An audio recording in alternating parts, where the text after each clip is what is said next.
My name is Daniel Posney. This is called Shifting Perspectives. And the topic that's coming up this morning is about when you feel a certain way inside, maybe a negative feeling, and what you show to the world is not that. And believe me, I know what that feels like. You're in the store, you feel like crap, and someone that you really love comes up and asks how you're doing, and you're in line. It's not the time to talk about how crappy you feel. Or maybe it is, but sometimes we feel like we don't really have the permission to feel the way that we really want to feel, and know that it's going to be temporary, and it doesn't mean some permanent thing about us, but that's not the way the world shows itself to us.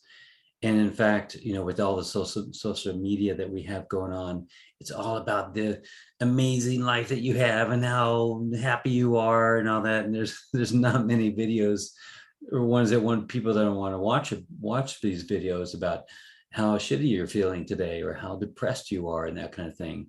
That stuff doesn't really get a lot of hits. So I want to address this, and I want to start off by just slowing myself down, because in my past videos, I'm trying to get a lot out in about 10 minutes. And I want to just slow down and just go into some compassion for people that are going through this, and for myself that have gone through this. I feel really great now, but I know that I really remember that feeling of being in a state where no one knows how full of anxiety or depression or sadness that I am in that moment. And I'm putting on a happy face for the moment, but I'm just waiting to get out of there so I can just, be with my emotions honestly. So I guess the thing that I want to address is we're told that we're supposed to be healthy and happy, and do whatever we can to put on that bright face and jump through the air on the shores of the beach with the seagulls flying in the background, and all is well. And that's awesome. And I know that, sometimes it takes some time for us to get there or get back to that place.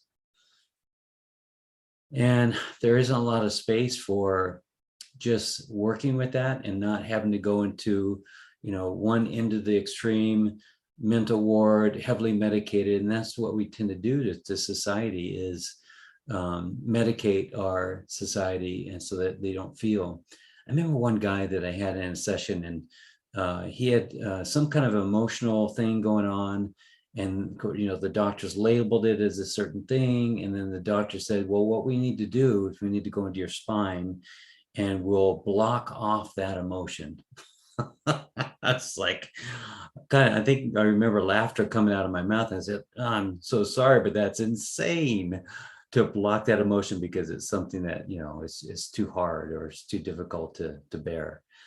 Wow. Actually, the most difficult thing that I see in the work that I do is actually, it just happened a few days ago with this young guy, really intelligent guy, who's in college, and he was completely shut down emotionally and barely looked at me, was always kind of looking over my head or around me, and looking down at the floor. And when I tried to kind of pull from him what his feelings were, it was just a lot of blankness there.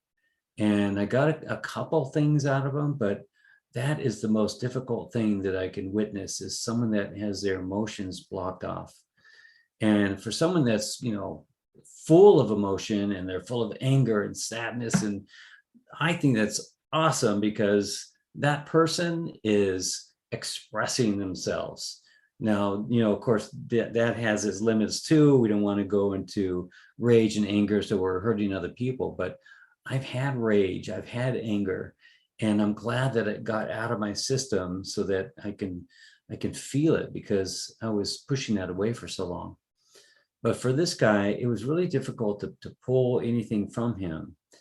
And I know part of that reason is maybe it was his upbringing, maybe it was his childhood, maybe he had a perfect childhood, and it's just society and TikTok and Twitter and all these different things that say you shouldn't have any negative emotions going on. So what does he do? He stuffs himself down and he's just going to say, I'm not going to express anything for fear of being judged or having the feelings of guilt and shame. So kind of the question I ask is that if there is this feeling that you can't be on the outside, what you're feeling on the inside, whether you're in a crowded store or you're with your best friend, there is some feeling that needs to be looked at. What is it that you think that you're going to feel if you do express yourself honestly? And usually that's some kind of guilt or shame. So that feeling has been so ingrained in the psyche that it's such a terrible feeling of what comes from expressing yourself honestly, openly, emotionally. And that tends to be some feeling like guilt and shame, embarrassed, not worthy, not lovable, all those kind of things. And of course, those are the most of the common things that I come across is those feelings of lack of self-worth and all that stuff. So it's actually it's a simple process. Is if you're going through your life and you're saying, I'm just trying to get through this day, I'm just trying to get through this week, can I get through this month? Shit, man, if this year would just get on, I could just get through this year. And we have this feeling like there's this timeline going on from January to December or January to January, that's the timeline. But of course, stuff in our life doesn't really follow that timeline, except for, a lot of stuff comes up during Christmas time and Thanksgiving and birthdays and graduations and all that stuff. But it doesn't really follow a real timeline. So one of the things that you can start to kind of look inside with is if you're feeling that way, let me go back into what I've done it with myself. If you're feeling that way of no one should see the way that I really feel, I'm just going to keep on putting on this mask. The one thing that I needed to realize is that it was temporary.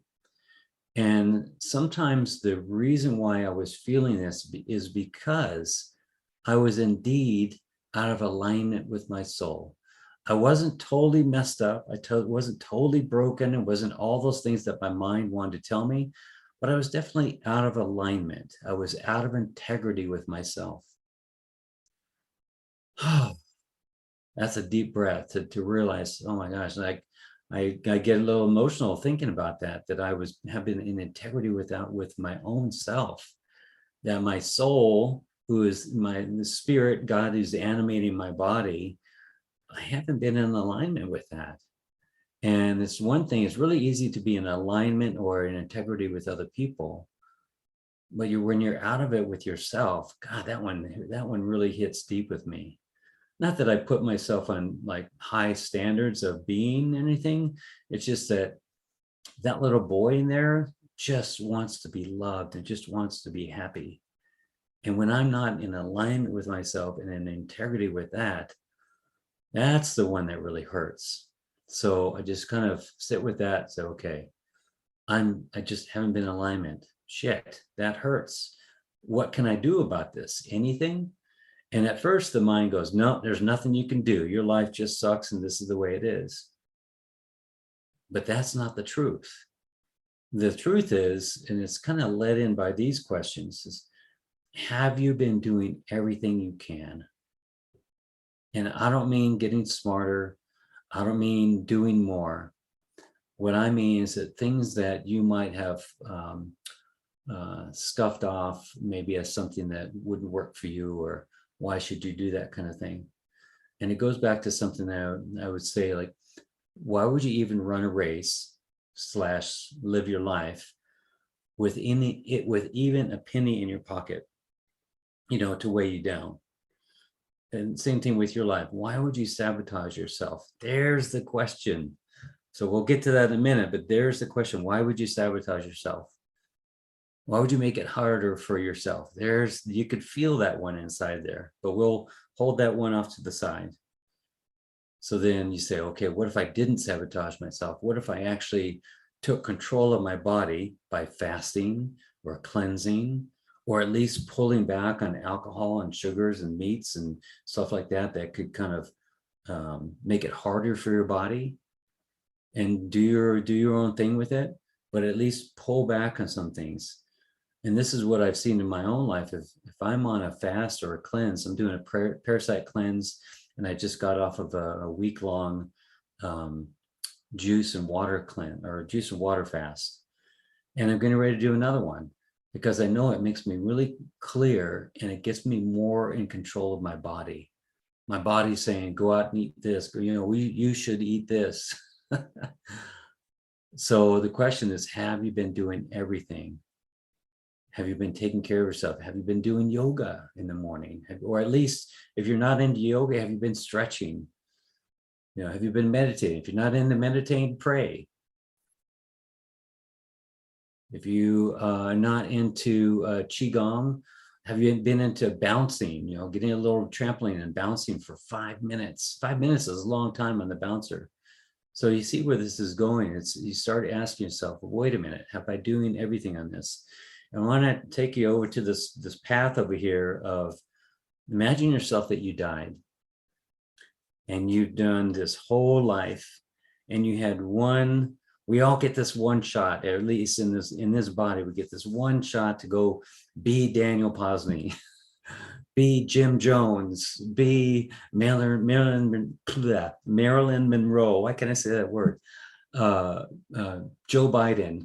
We have this shot of being that one personality. We're in service to that personality, to that being.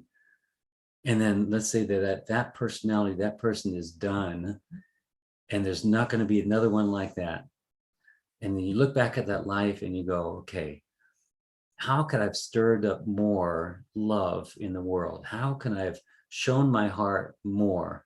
And I think, should I just like put on a clown costume and dance in the middle of the street just to freak people out?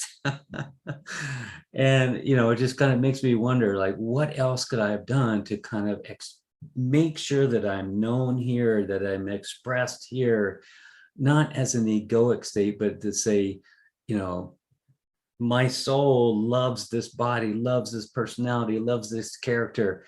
Let's go. So it's that kind of thing. I'm not here, to make sure that my name gets remembered, that kind of thing, but make sure that my soul and my character both together, this partnership, does what it's supposed to do, is who they're supposed to be, without any inhibitions, at least in that one personality. And I kind of think about that and go, okay, I'm not a Cyndi Lauper. I'm not a Cyndi Lauper, like really wild and, kind of crazy. I love that, but that's not who I am this time. But I'm going to make sure that who I am, that what comes naturally to me, gets expressed, and that I have no regrets at the end of the life. So that is a little sidetrack that we can kind of look back at us and kind of give us a little bit of motivation to step out of our own beliefs and our own conditioning and that kind of thing, to say, I know my mind wants me to do this one thing, but damn it, I'm going to be this other thing. So just a sidetrack. So back to the other thing about, why would you sabotage yourself? It's a crazy idea, right? Why would I go through life and make it harder for myself? Well, you probably know the answer to that. It's because someone told you you're not worthy or lovable or significant, or you believe that, or you consider that, you had that idea somewhere that got in there. And it didn't have to be a blatant understanding from someone or blatant words from someone. It could be just perceived, and that's all it takes for the subconscious mind. So something happened to make you believe that. And that, to me, is one of the essential core reasons why we will not express ourselves. We will not be who we're meant to be. Or when we're having a crappy day, that just sit in that crappiness and be in that feeling. We're trying to run away from these feelings that don't feel very good. Sadness, depression, anger, rage, all those kind of things. But again, if you were to come back to that place of looking back at your life, you might say, let me go back there and feel sadness. Let me go back there and experience anger. If I get one shot to come back and do one thing, and that one thing is going to help this progression of my soul's evolution, and it's anger, let me go experience anger. Our ego wants to go in and experience just pure happiness. That's one thing. But our soul, our beingness just wants to be here. And if that is in anger or sadness, maybe that's what it is. So I know this is kind of a touchy subject because it kind of hits on our buttons of, I'm just trying to be happy. But maybe your search for happiness is not the push away of the feelings of sadness. Maybe your search for happiness is not the pushing away of the feelings of sadness and anger and rage and all those things. In fact, there's a really good movie that kind of reminds me about this. It's called Hector in the Search for Happiness. And it's about the psychiatrist. And he's trying to help his patients. And he doesn't even know what happiness is. And he goes out on this journey around the world and he discovers kind of what I was saying there, is that sometimes happiness comes up wrapped up into sadness and rage and all those kind of things.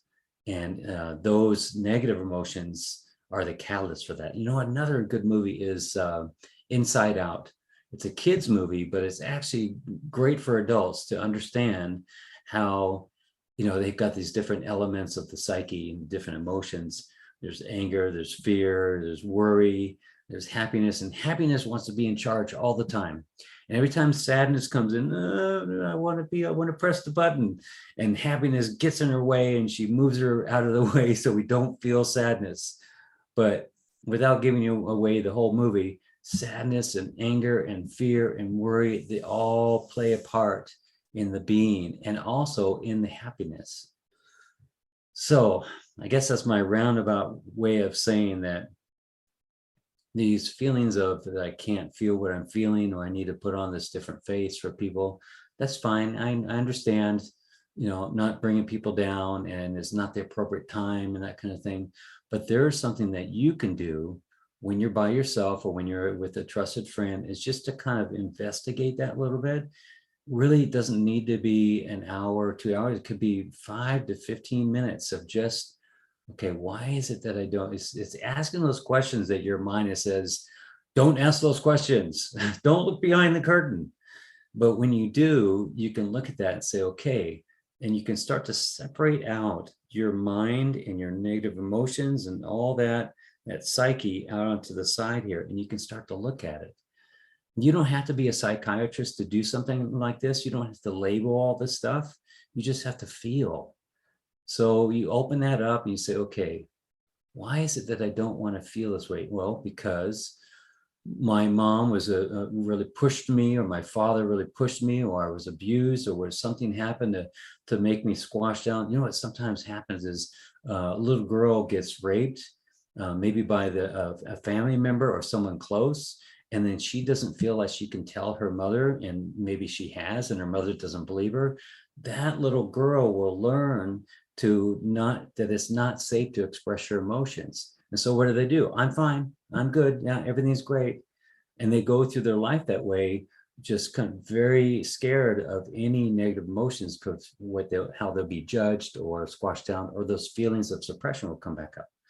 So, but those things are in the past, and they're very real feelings and emotions, and it happened, and now you're here, and now you get to take charge of your life and get to expand yourself and to feel these things in a safe place with yourself.